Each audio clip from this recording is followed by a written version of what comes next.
Assalamualaikum warahmatullahi wabarakatuh. Kembali lagi di channel Media Dakwah Aswaja. Kali ini saya akan menceritakan tentang bagaimana kisahnya perjalanan baginda Rasulullah SAW ke Taif. Tahukah kalian, selama 9 tahun sejak masa kerasulan, baginda Nabi Muhammad SAW telah berusaha menyampaikan ajaran Islam dan mengusahakan hidayah serta perbaikan kaumnya di Mekah. Namun kebanyakan orang-orang Mekah selalu menyakiti beliau, memperolok-olok dan berbuat semena-mena terhadap baginda Nabi SAW dan para sahabat lainnya, kecuali sekelompok kecil orang yang sudah masuk Islam dan beberapa orang yang selalu membantu beliau walaupun belum masuk Islam. Paman baginda Nabi SAW yaitu Abu Thalib termasuk orang yang baik hatinya. Meskipun belum masuk Islam, dia selalu membantu baginda Nabi SAW dalam segala bentuk. Pada tahun ke-10 kenabian, ketika itu Abu Thalib meninggal dunia, maka kaum kafir mendapat kesempatan untuk mencegah perkembangan Islam dan menyakiti kaum muslimin secara lebih leluasa. Maka baginda Rasulullah SAW pun pergi ke Taif yang didiami oleh kabilah Saqif yang berjumlah sangat besar, dengan harapan apabila kabilah tersebut masuk Islam, maka kaum muslimin akan terbebas dari berbagai penderitaan dan Taif akan menjadi pondasi penyebaran agama. Maka setibanya di Taif, baginda Nabi SAW langsung menemui 3 orang yang ditokohkan. Beliau berbicara dengan mereka, mengajak mereka kepada agama Allah Subhanahu wa taala dan agar mereka mau membantu baginda Rasulullah SAW. Akan tetapi mereka bukannya menerima atau paling tidak berlaku sopan kepada tamu, yaitu tamu yang baru datang, sebagaimana adat bangsa Arab yang terkenal dengan memuliakan tamu. Bahkan mereka tanpa basa-basi menyambut beliau dengan sikap dan akhlak yang sangat buruk. Bahkan mereka pun tidak rela baginda Rasulullah SAW tinggal di situ.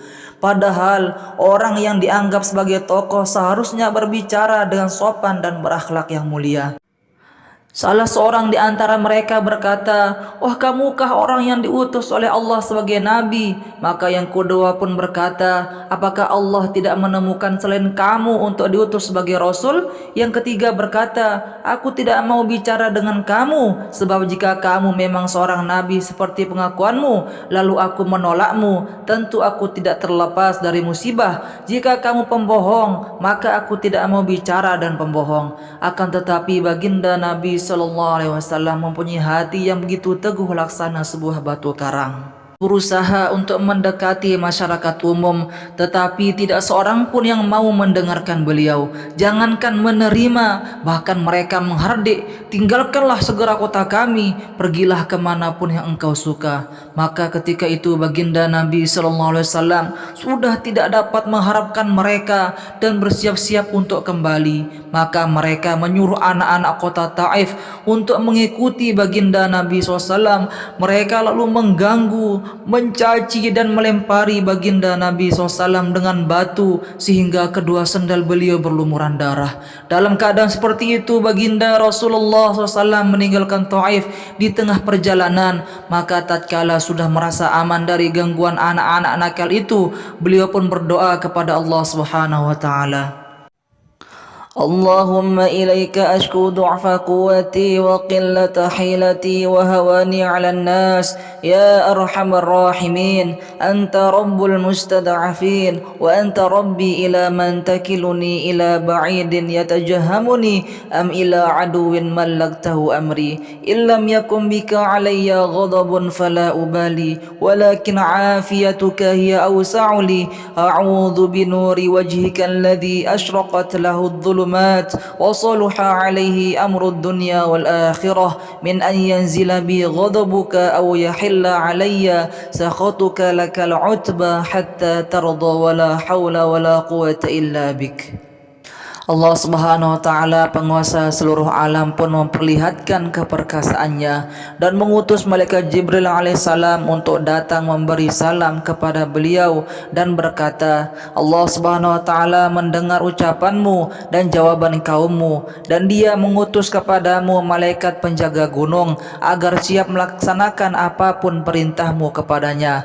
Maka malaikat penjaga gunung itu pun datang dan memberi salam kepada baginda Nabi sallallahu alaihi wasallam SAW, seraya dia berkata, apapun yang engkau perintahkan akan aku laksanakan. Bila engkau sukai, akan aku benturkan gunung-gunung yang ada di sekitar kota ini, sehingga siapa saja yang tinggal di dalamnya akan hancur binasa. Ataupun hukuman yang engkau inginkan yang lainnya, maka baginda Rasulullah SAW yang bersifat penyayang dan mulia ini menjawab, aku hanya berharap kepada Allah Subhanahu wa taala, seandainya saat ini mereka tidak menerima Islam, semoga kelak di antara keturunan mereka akan lahir orang-orang yang menyembah dan beribadah kepada Allah Subhanahu wa taala. Ikhwanul muslimin dimanapun kalian berada, demikianlah akhlak baginda Nabi SAW yang mulia. Kita mengaku sebagai pengikutnya, namun ketika sedikit kesulitan atau celaan menimpa kepada diri kita, maka kita langsung marah, bahkan menuntut balas seumur hidup. Kezaliman dibalas dengan kezaliman, sambil kita terus mengaku sebagai umatnya baginda Nabi SAW. Meskipun mengalami penderitaan dan kesusahan yang sangat berat, baginda Nabi SAW tidak berdoa buruk dan tidak menuntut balas. Semoga cerita ini menjadi pelajaran bagi diri kita untuk menjadi pribadi yang lebih baik, lebih pemaaf lagi kepada sesama kita.